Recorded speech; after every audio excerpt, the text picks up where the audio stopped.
Hello, my dearest humans. It's me, Sunny, your favorite fluffy feline storyteller. Gather round, because tonight I have a tale that'll make your whiskers stand on end. I faced many dangers in my 9 lives vacuum cleaners, unexpected baths, the dreaded red dot, but nothing compares to my encounter with the Wendigo. Now, for those of you who aren't familiar with the spookier side of folklore, a Wendigo is a terrifying creature, a myth whispered on the cold winds of the north. They say it's a gaunt, skeletal being, perpetually hungry, with an insatiable craving. Legend has it that it's born from a human who resorted to the unthinkable.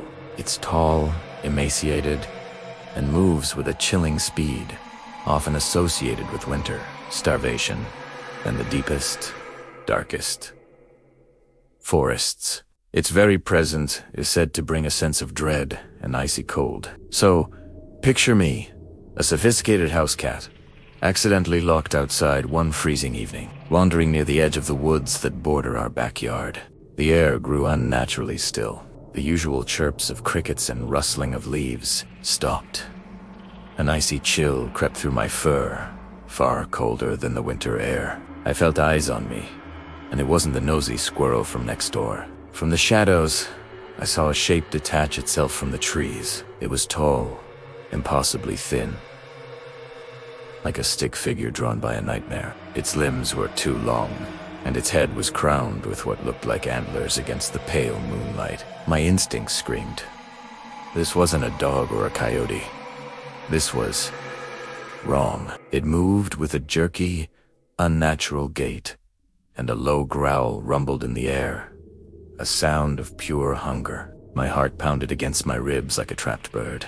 I did what any sensible cat would do.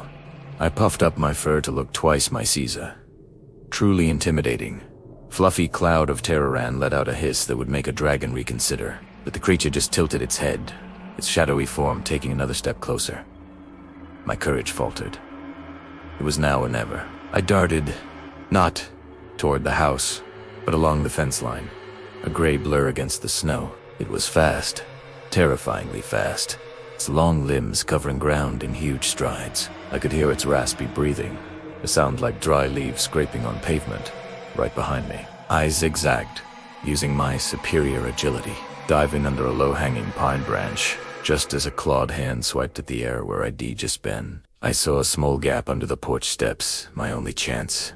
I squeezed through the opening, my fur snagging on the wood, and huddled in the darkness, my breath coming in ragged pants. I could see its skeletal feet stop just outside my hiding spot. It sniffed the air, its monstrous head peering into the shadows. For what felt like an eternity, it waited. Then, with a final, frustrated growl, it turned and melted back into the forest. I stayed hidden until dawn, shivering from more than just the cold. So, that's my tale. A close call, wouldn't you say? It really makes you appreciate a warm lap and a full food bowl. Speaking of which, why are dogs so bad at dancing? Because they have 2 left feet. Huh, see. A little humor helps. Anyway, stay safe out there, my friends. Remember to keep your kitties inside at night. You never know what's lurking in the dark.